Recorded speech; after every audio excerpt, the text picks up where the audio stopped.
નમસ્કાર વિદ્યાર્થી મિત્રો, તો 11 માર્ચના રોજ ધોરણ 10નું ગુજરાતીનું પેપર છે. તો ત્યારે આ પેપર હોઈ શકે છે અથવા આના ઘણા બધા પ્રશ્નો પણ તમને જોવા મળશે. આવી રીતનું પેપર હોઈ શકે છે. જેવો મિત્રો તમને આજે આખું પેપરનું સોલ્યુશન કહેવાનો છો અને એનાથી તમે અંદાજો લગાવી શકો કે આવું પ્રશ્નપત્ર છે તો કેવા કેવા પ્રશ્ન પૂછાઈ શકે છે અને ક્યાંથી કેવા પ્રશ્ન પૂછાતા હોય છે.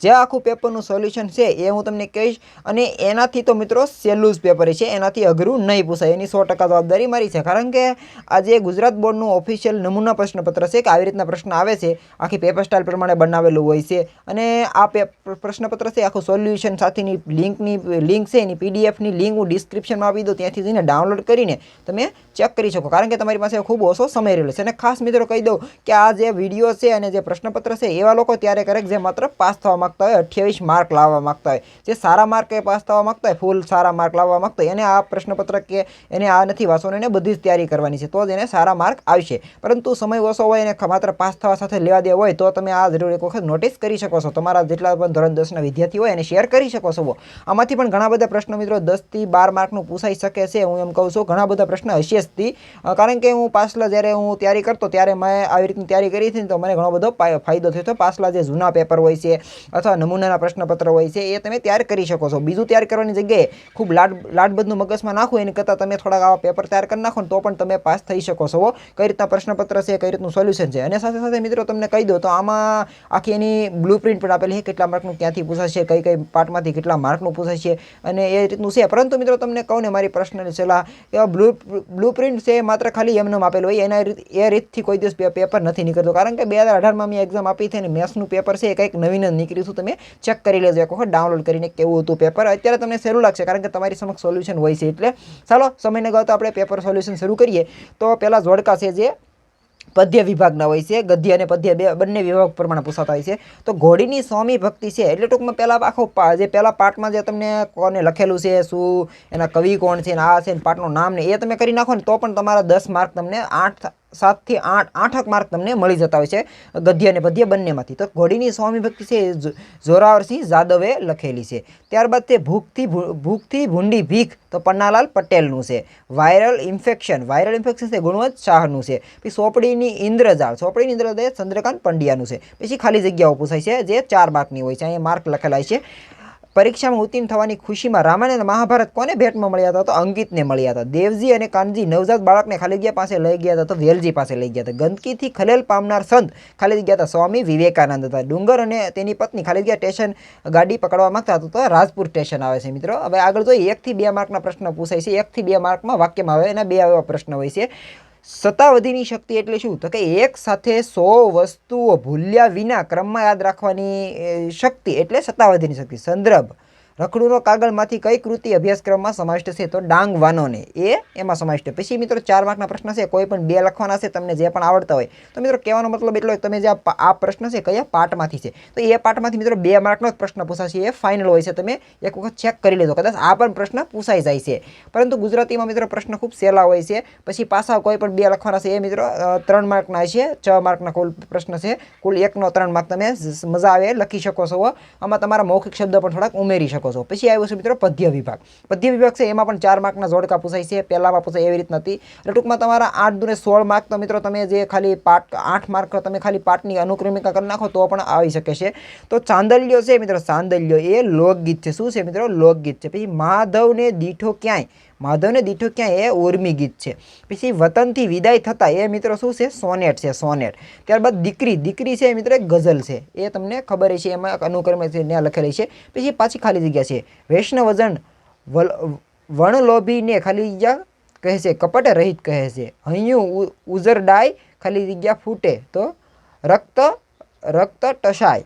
પછી ગંગા સતી ખાલી જગ્યા માર્ગે આગળ વધવાનું કહે છે. ગંગા સતી એ ભક્તિના માર્ગે આગળ વધવાનું કહે છે. કવિ રાજેન્દ્ર શાહના મતે આપણી વ્યથા બીજાના મન ખાલી જગ્યાની કથા હોઈ શકે છે તો આનંદ હોઈ શકે છે બીજાના મતે. પછી પાછા પ્રશ્ન છે 2 માર્કના.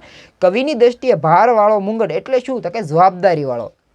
હું એવો ગુજરાતી ગીતમાં મૌન માટે ગાંધીજીને તો સરદાર ને શા માટે યાદ કર્યા છે કે પડકાર માટે. મિત્રો ખાસ હું એવો ગુજરાતી છે કોને લખેલું છે ને એ કદાચ પૂછાઈ શકે છે. એ વિનોદ જોશીનું છે. એ પ્રશ્ન બહુ ઘણી વખત આવતો હોય છે એટલે એક યાદ રાખી લેજો. પછી પાછા 2-2 માર્કના પ્રશ્ન છે, ગમે તે 2 લખવાના છે. કઈ પઝલ છે અથવા ગઝલ છે જેમાંથી પૂછાતા હોય, કયા પાઠમાંથી પૂછાય તમે જોઈ શકો છો. પછી 3 માર્કના પ્રશ્ન છે એ પણ લખી શકો. પછી આવે છે વિભાગ 6, જેમાં મિત્રો આપેલા વિકલ્પ સાચો વિકલ્પ પસંદ કરીને લખવાનો છે, જે 1-1 માર્કના હોય છે.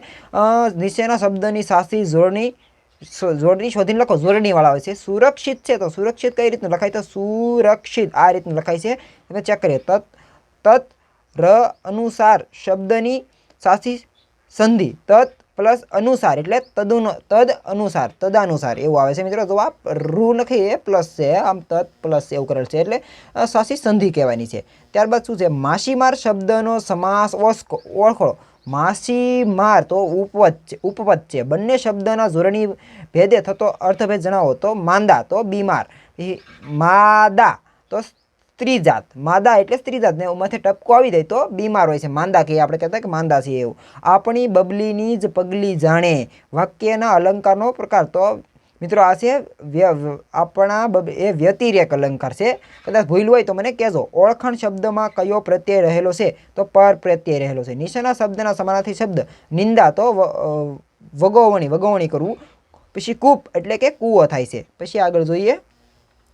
પછી બાજરો સંજ્ઞા આપેલી વિકલ્પમાં સાચો પ્રકાર. તો દ્રવાચક સંજ્ઞા છે બાજરો એ. પછી નીચેના રૂઢિપ્રયોગનો જણાવો. કંઠે પ્રાણ આવવા એટલે મરવાની તૈયારી થવી. નીચે આપેલા કહેવતનો અર્થ આપો. બાવાના બે એટલે કે બંને બાજુથી પરિસ્થિતિ બગડવી. પછી નીચેના શબ્દ સમૂહ માટે. તો માણસની અવરજણ વિનાનું એટલે કે વિઝન. પછી શું આગળ છે? નીચેના શબ્દનો વિરોધાર્થી શબ્દ. શુષ્ક તો આદ્ર એટલે કે ભીનું થાય છે. નીચેના વાક્યના કર્મણી ફેરવો. તો નિશથી નિયમિત પ્રાર્થના કરે છે. તો નિશિથથી દરરોજ પ્રાર્થના કરાય છે. પછી નીચેના તળબદા લગન એટલે કે મિત્રો લાગણી થાય છે, આપણે ગામડામાં બોલતા હોય.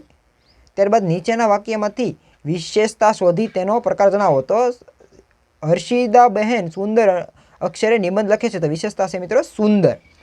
ત્યારબાદ નીચેના વાક્યમાંથી ક્રિયા વિશેષણ શોધી તેનો પ્રકાર જણાવો. તો સુરેશભાઈ કૃતિ સમજાવતા વ્યાકરણ શીખવે છે. તો સમજાવતા એ ક્રિયા વિશેષણ છે. વિદ્યાર્થી શબ્દના ધ્વનિ છૂટી પાડો. તો વ પ્લસ અડધો ઈ પ્લસ દ પ્લસ અ પ્લસ આ પ્લસ ર પ્લસ થ પ્લસ આખો ઈ એવી રીતનું આવે છે. બાબુભાઈ ટાઈમ ટેબલ બનાવે છે. તો આશ્ચર્ય એનું શું કીધું છે? પ્રેરક રૂપમાં ફેરવાનું છે. તો આશ્ચર્ય એ બાબુભાઈ પાસે ટાઈમ ટેબલ બનાવડાવ્યું એવું આવે છે. એનો જવાબ આવે છે. પછી નીચેના પગે છંદ ઓળખવાના છે. રોમે વિરહ ભયની વેદનાથી વળી. તો મંદાક્રાંતા છંદ છે. જે છંદના પહેલા અને ત્રીજા શરણની 13 માત્રા તથા બીજા અને ચોથા શરણની 11 માત્રા હોય તે છંદનું નામ જણાવતો. દોહરો છંદ આવે છે. શું મિત્રો? દોહરો. ત્યારબાદ વિભાગ ડી આવે છે, જે 4 માર્કનો પૂછાય છે. એક આખી પંક્તિ આપી હોય છે, એને તમારે ગુજરાતીમાં અર્થ વિસ્તાર કરવાનો છે એટલે સમજાવવાની છે. દેવડીએ દંડાઈ છે. સોરી મુઠ્ઠી જારના ને લાખ ખાંડી લૂંટનારના મહેફિલ મંડાય છે. તો શું કહેવા માગે છે એની વિશે તમે તમારા મૌખિક શબ્દ જણાવી શકો છો. અથવા એના અથવામાં આપેલી છે. ન રાખ આશ કદી કોઈ પાસે, કરી શકે કોઈ પછી તેને નિરાશ. એટલે આ મસ્ત છે, આ તમે લખી શકો છો. આ સારી છે, તમને સમજાવતા આવડશે. તમારા શાળામાં યોજાયેલ સ્વચ્છતા અભિયાન અંગે અહેવાલ લખવાનો છે. આ પણ મસ્ત પ્રશ્ન છે. નીચે આપેલો એક વાંચવાનો છે. પછી મિત્રો નીચે એના પ્રશ્નના જવાબ આપવાના હોય છે.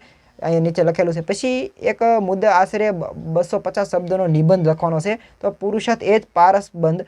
આધુનિક યુગનું મહાપ્રદૂષણ. પછી મારું વતન પ્યારું વતન. મિત્રો નિબંધ તો ગમે એ પૂછાય, એની વિશે તમને લખતા આવડે. તમારા મૌખિક શબ્દમાં લખવાનું હોય છે. તો આ રીતનું આખું પ્રશ્નપત્ર છે. હું પીડીએફની લિંક ડિસ્ક્રિપ્શનમાં આપું છું. એક વખત જરૂરથી તૈયારી કરજો. આમાંથી મિત્રો 10 થી 12 માર્કનું કદાચ આવી શકે છે. મિત્રો આ જે પ્રશ્નપત્ર છે ને એનાથી તો સહેલું હોય છે, એ હું તમને 80 થી 90% કહું છું. કારણ કે આ એક અઘરામઘરું હોય છે ને આખું બોર્ડવાળા પ્રશ્નપત્ર બનાવેલું છે. આનાથી સહેલું પૂછાય છે એ હું તમને કહું છું. બાકી તમારે પરીક્ષામાં તમે બધા પાસ થઈ જાઓ, તમે બેસ્ટ તૈયારી કરો એવી મારા તરફથી શુભેચ્છા. ચાલો મળશું કંઈક બીજા વિડીયો સાથે, કંઈક અપડેટ છે જણાવી દઈશું. ચેનલને જરૂર એક વખત સબસ્ક્રાઈબ કરી દેજો નવા વિડીયો જોવા માટે.